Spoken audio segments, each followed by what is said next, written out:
Hello friends, मेरा नाम है अमन आकाश और इस वीडियो में मैं एक और स्टॉक के बारे में डिस्कस करने वाला हूँ। वो है अपोलो टायर्स लिमिटेड।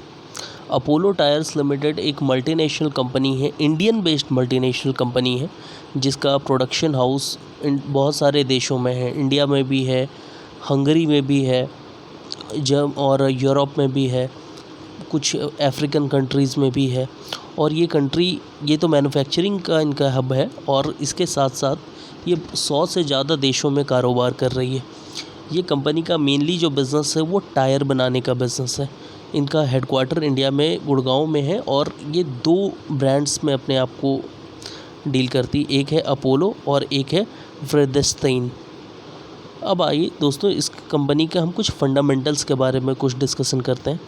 इस कंपनी का मार्केट कैप है 7211 करोड़, जो कि इनके जो पीयर्स हैं, इनके कंपटीटर्स है बालाकृष्ण इंडस्ट्री, एमआरएफ टायर्स, उस हिसाब से ये बहुत कम है। क्योंकि कहाँ पर किसी का 26,000 करोड़ है और कहाँ 7,000 करोड़ है, तो मार्केट कैप के हिसाब से ये कंपनी थोड़ी कम है।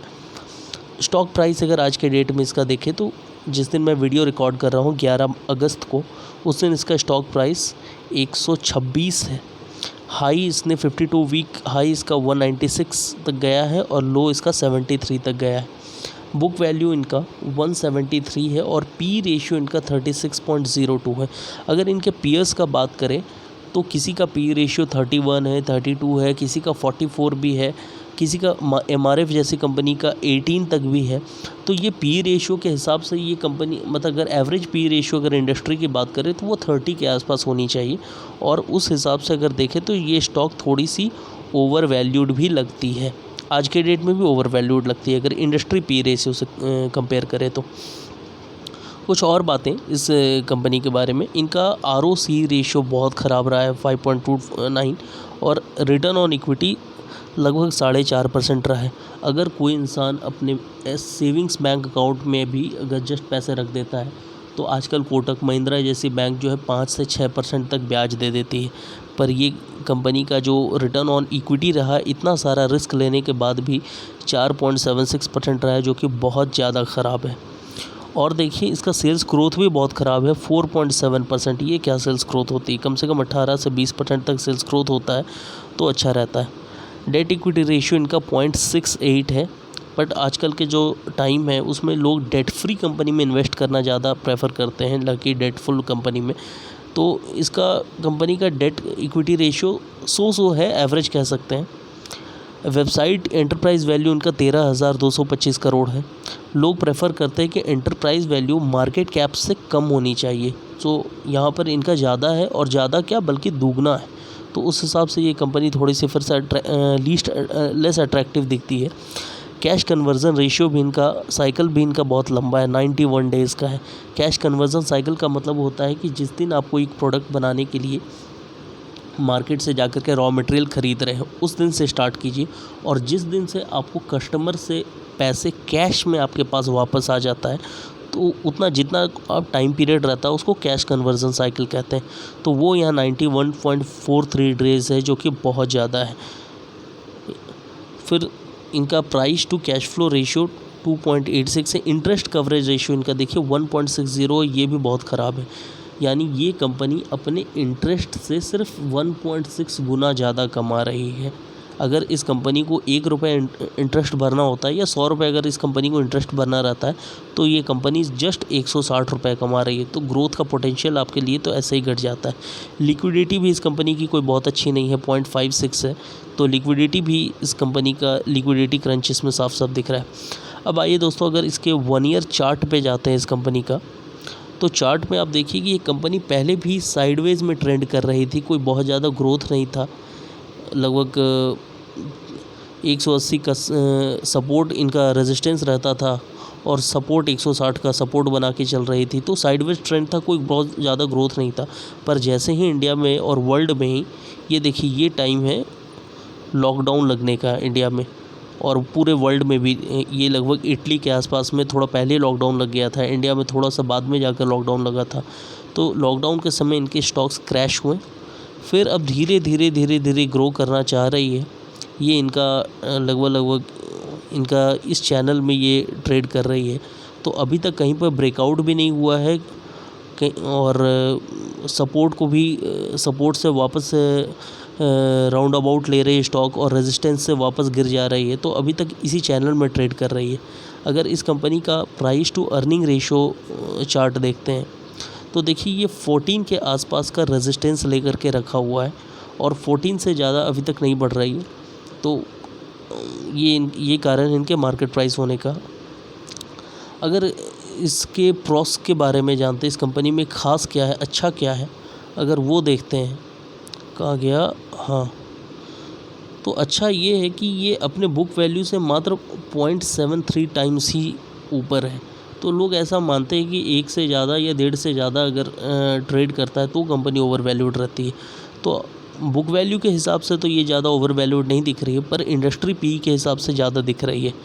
कंपनी ठीक ठाक डिविडेंड मारती है 29% और डेटर डेज़ को इन्होंने थोड़ा सा घटाया है। डेटर डेज़ क्या होता है कि एक डेटर अगर आपसे पैसा ले लिया है, मान लीजिए आपसे कोई उधार पे पैसा ले जाता है, तो वो उधार आपको कितने दिन में चुका दे रहा है उसको कहते हैं डेटर डेज़।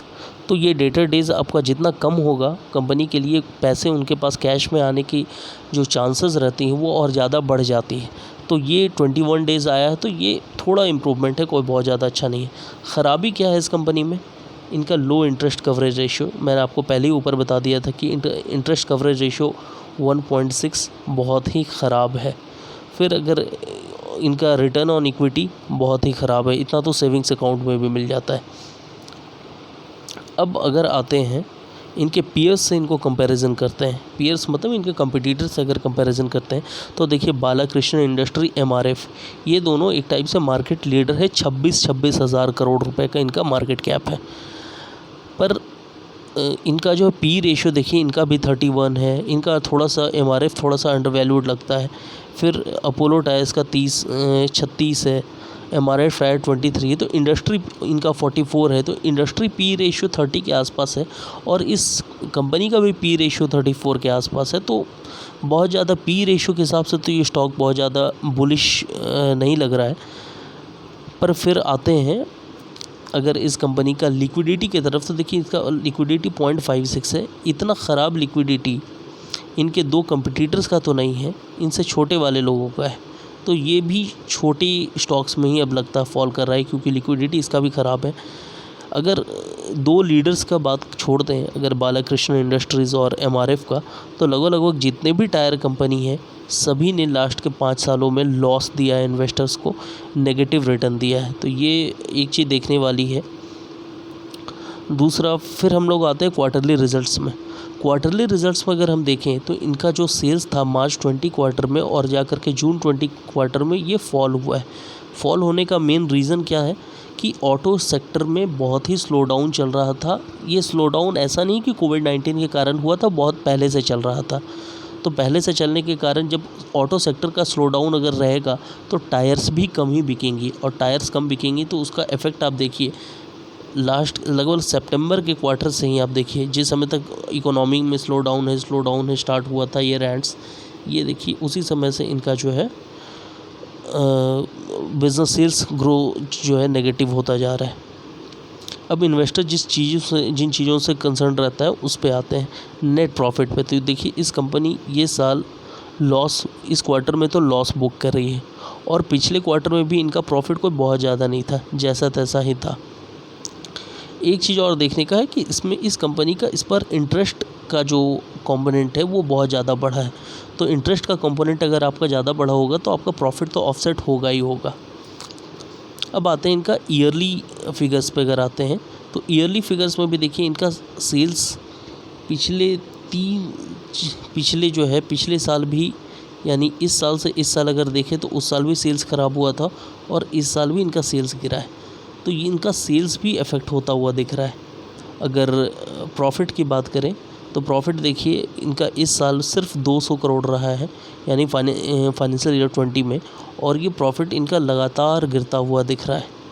लगातार गिरता हुआ क्यों दिख रहा है? क्योंकि इनके इंटरेस्ट कंपोनेंट बढ़ते हुए जा रहे हैं, और इंटरेस्ट जिस कंपनी का ज़्यादा रहेगा उस कंपनी का तो प्रॉफिट ऑफसेट होना ही होना है। रिज़र्व्स की भी अगर बात करें तो पहले कुछ सालों में ये कंपनी का रिज़र्व्स अच्छा था, बट 2018 से अगर देखते हैं, मार्च 3 सालों से अगर देखते हैं, तो पिछले 3 सालों में इनका रिज़र्व्स भी कोई ख़ास नहीं बढ़ा है, तो वो भी इफ़ेक्ट आ रहा है। ये सारे इंडिकेटर्स है, ये सारे फैक्टर्स जो कि इनके मार्केट प्राइस को होल्ड करके रख रही है, इनको बढ़ने नहीं दे रही है।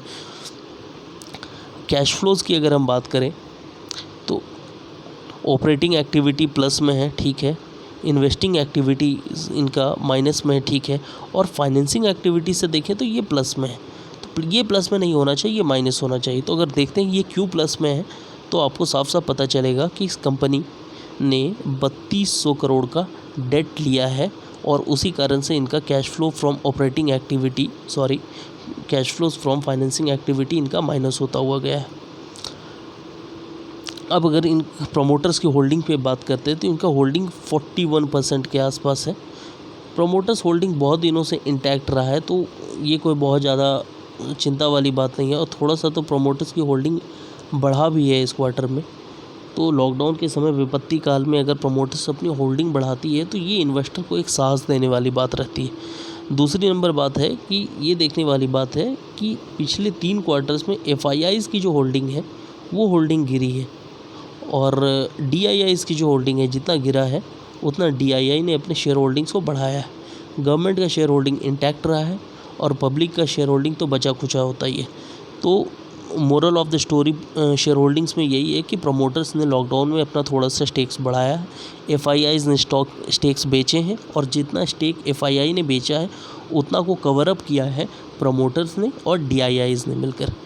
सो दोस्तों, this was a very quick analysis of this company. A strict warning, A strict disclaimer कि मेरा ये जो एनालिसिस है ये कोई इन्वेस्टमेंट एडवाइस नहीं है। सो अगर आप कोई भी इन्वेस्टमेंट डिसीज़न लेना चाहते हैं इस कंपनी में तो अपने सेबी रजिस्टर्ड इन्वेस्टमेंट एडवाइज़र से बात कीजिए या ख़ुद ही कोई रिसर्च कीजिए और उसके बेसिस पे इन्वेस्टमेंट डिसीज़न लीजिए। So guys, that's it from me. Thank you and bye bye, and please subscribe to my channel. Bye bye.